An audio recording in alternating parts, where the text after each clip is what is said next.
कलीसिया मैं आपको बताना चाहती हूँ कि अगर आप अपने जीवन में संपूर्ण छुटकारों को चाहते हैं, कितने जन चाहते हैं संपूर्ण छुटकारे को?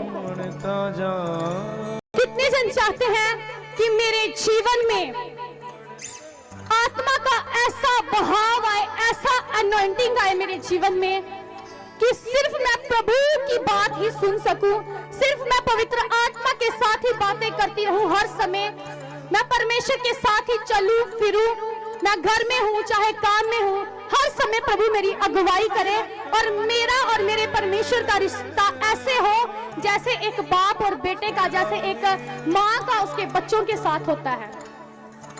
कितने जन चाहते हैं? क्या भाई आप चाहते हो कि खुदा हर समय आपसे बातें करे, खुदा आपकी अगुवाई करे? क्या आप अपने जीवनों को सचमुच खुदा को देना चाहते हैं? कितने जन देना चाहते हैं? क्योंकि एक जो रियल लाइफ है, जो एक अच्छी लाइफ है, जो एक जिंदगी है ना, वो सिर्फ मसीह में है, उसकी आज्ञाओं में है, उसकी आत्मा के साथ है, उसकी सामर्थ के साथ है। तो अगर आप ऐसा चाहते हैं तो ध्यान से सुने, परमेश्वर के दास की आवाज को सुनना शुरू करें। हालेलुया। अगर आप अपने अगुवे की आवाज को सुन रहे हैं, अगर आप उस प्रीचिंग को फॉलो कर रहे हैं, अगर आप उस दर्शन के हिस्सेदार हैं, तो फिर प्रभु भी आपके साथ है। बाथरूम, सिंक और फ्लोर के कोने में जमे हुए, तो फिर प्रभु भी आपके साथ है। हालेलुया। कितने जन एलिया और अलीशा के बारे में जानता है? हालेलुया। आप जानते सभी, परमेश्वर के वचन में लिखा कि जब एलिया ने उठाए जाना था तो उसने 3 बार अलीशा को कहा कि मेरे पीछे से चला जा, मेरे पीछे मत आ, मेरे पीछे मत आ। एक नगर से दूसरे नगर, दूसरे नगर से तीसरे नगर, लेकिन उसने क्या कहा? यहोवा की शपथ, मैं तेरा साथ नहीं छोड़ूंगा। उसका गुरु से बोल रहा कि मेरे पीछे से चला जा, लेकिन वो छोड़ नहीं रहा और फिर वही लेके गया था 2 गुना मसा। हालेलुया। क्या आप चाहते हैं कि आपके जीवनों में परमेश्वर की बहुतायत आए? अगर आप सिर्फ एक दिन आ रहे हैं कलीसिया और 6 दिन आपको परमेश्वर के घर की सुधि नहीं है, उसके राज्य की सुधि नहीं है, उसके कामों को बढ़ाने का बोझ नहीं है और रूहों के लिए आपके पास तरस नहीं है, तो फिर आप पूर्ण छुटकारे नहीं ले पाएंगे। हम सब जानते हैं, बाइबल में लिखा कि प्रेरिताओं की कलीसिया में बेदारी आई थी। जब प्रेरिताओं ने, जब चेलों ने सेवकाई करनी शुरू की तो बड़ी बेदारी आई। 3000 लोग ने बपतिस्मा ले लिया, 5000 लोगों ने ले लिया, लेकिन हम ये नहीं पढ़ते लिखा कलीसियाएं एक मन होती थी प्रेरितों के साथ प्रार्थनाओं में, रोटी तोड़ने में और सेवा करने में। आज भी आप वही कलीसियाएं हैं, लेकिन आप प्रतिदिन एक मन है प्रार्थना करने में, सेवा के लिए आप प्रार्थना कर रहे हैं, इस विजन को बढ़ाने के लिए आप प्रार्थना कर रहे हैं, और रूहों के बचने के लिए कितने जन है जो कहते खुदा, रोज प्रेयर करते खुदा अपने दास को बढ़ा और रूहों को बचाने के लिए बढ़ा और नगरों नगरों में तेरा दास जाए। करते हैं प्रार्थना? अगर नहीं करते तो चेक करें कि आप उन कलीसियाओं की तरह है। वही कलीसियाएं थी प्रेरिताओं की जो कहती थी हम एक मन है, अपनी संपत्ति तक बेच देते थे और प्रेरितों के साथ रहते थे। बाइबल में लिखा, पढ़ लेना आप, और वचन में लिखा उसी कलीसिया को फिर किसी भी वस्तु की कमी घटी नहीं थी। परमेश्वर अपने महिमामय धन में से उनकी हर एक जरूरत को पूरा करता था। हालेलुया। कितनों को समझ आ रहा है?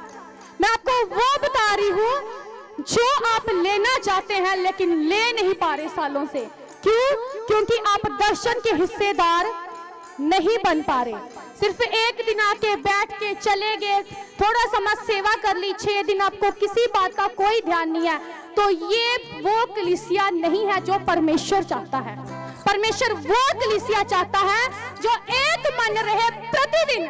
वचन में लिखा प्रेरिताओं की कलीसियाएं प्रतिदिन एक मन होती थी, हर दिन इकट्ठी होती थी। हालेलुया।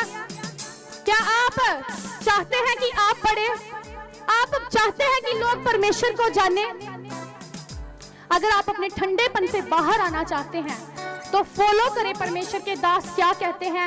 मैं आपको सच बता रही हूँ, मैं आपको अपना एक्सपीरियंस बता रही हूँ, आपकी जिंदगियां फिर सेम ना रहेंगी प्रभु यीशु मसीह के नाम में। कुछ बड़ी बात नहीं है अगर आप अपना रोना लेके बैठे हुए हैं खुदा के आगे, और दूसरों का रोना जो खुदा को जानते ही नहीं है आपको वो रोना दिखाई नहीं देता, तो प्रभु फिर कैसे आपका रोना सुनेंगे। हालेलुया। कितनों को समझ आ रहा है? ਤੁਸੀਂ ਰੋਈ ਜਾ ਰਹੇ ਹੋ, खुदा कहता ਜਿਹੜੇ ਹੋਰ रो रहे ਆ तू ਤੇ ਮੈਨੂੰ ਜਾਣ ਲਿਆ ਉਹਨਾਂ ਨੂੰ ਤੇ ਦੱਸ ਹੁਣ। ਹਾਲੇਲੂਇਆ। समझ आ रहा ਤੁਹਾਨੂੰ? ਤੁਹਾਡੇ ਆਪਣੇ ਨਗਰਾਂ 'ਚ ਬਹੁਤ ਸਾਰੇ ਲੋग यूथ जो नशे ਵਿੱਚ ਹੋਣਾ, बहुत सारे लोग होने आ जो बीमारियां च होने आ, जो परेशानियां च होने आ। और सब तो वड्डी गल तुहानूं दसां, असीं पता की कहने आ, ए बंदे ने नहीं बदलना, इन्हां दे घर ना जाओ, इनू ना कुछ भी क्यों। असीं खुद ही उन्हां ते घोषणा पहलां ही करी जाने आ कि ए बंदे ने नहीं बदलना, ए बड़ा शराबी आ, सिस्टर जी इन्हां घर ना जाओ, पास्टर जी रहन दो, इहदे नाल मत्था ना मारो। एक समा सी जद साडे नाल भी मत्थे मारे गए सी। हालेलुया। साडे लिए भी प्रार्थना कीतियां गईयां सी। अगर तुसी उन्हां दा बोझ चक रहे हो, अगर तुसी ऐ कहण दी बजाए कि ऐ बंदा बड़ा गंदा इन्ने नहीं बदलना, ऐ जनानी बड़ी गंदी इन्ने नहीं बदलना, ऐ कहण दी बजाए को खुदा चाहे ते इहनू अज ही बदल देगा, असीं इहदे लिए प्रार्थना करांगे प्रभु यीशु मसीह दे नाम दे विच। और तुसी उस तो बाद फैसले लेंदे हो। आपा तानू चर्च तानू इन्नी सपोर्ट करदा, कलीसिया इन्नी सपोर्ट, मैं बाहर भी सेवा कीती है, मैं किते इन्नी सपोर्ट नहीं देखी कि परमेश्वर दे दास तानू सपोर्ट करदे आ। एटलीस्ट कट्टो कट डिसीजन ता लवो, नगरां चों मीटिंग्स करांदा, चर्च हर चीज देण दे लई तैयार है। की तुहाडे अंदरों रूहां दे लई अगर तरस ही नहीं हैगा ते तुसी मसीह दी देह विच कित्ता हो फिर? क्योंकि मसीह जेड़ा सी, जेड़ा जीसस सी, ओनू जो लोग टुੱਟੇ सी, जो बीमार सी, जो नशे च सी, जो दुष्ट आत्मा दे जकड़े सी, उन्हां वल वेख के ओनू तरस आंदा सी। अगर साडे अंदर तरस नहीं है ते फिर असीं मसीह विच भी नहीं है। Every time you are हाँ कि ना? अगर साडे अंदर तरस नहीं है तो असीं मसीह विच भी नहीं है। तरस करो उन्हां दे लई, तरस दे नाल कर्म करो और डिसीजनस लो। परमेश्वर दे राज्य नूं वधाना बहुत अमीर लोकां दा काम नहीं है, उन्हां लोकां दा काम है जिहड़े खुदा नाल जुड़े ने, भावें उन्हां को कुछ होए ना होए, अगर वो फैसले लेंदे ने ते खुदा उन्हां फैसलिਆਂ विच उन्हां दे नाल हुंदा है। हालेलुया। अपनी अखां नूं बंद करो और मंगो परमेश्वर को इस तरह दा अनुग्रह कि सेवकाई दे कम्मां विच और रूहां दे लई अंदर तरस आ सके। मंगो परमेश्वर को कि प्रभु मेरी बुद्धि और समझ नूं खोल प्रभु, कि मैं दूसरे लोकां दे लई परमेश्वर जो तू कहा परमेश्वर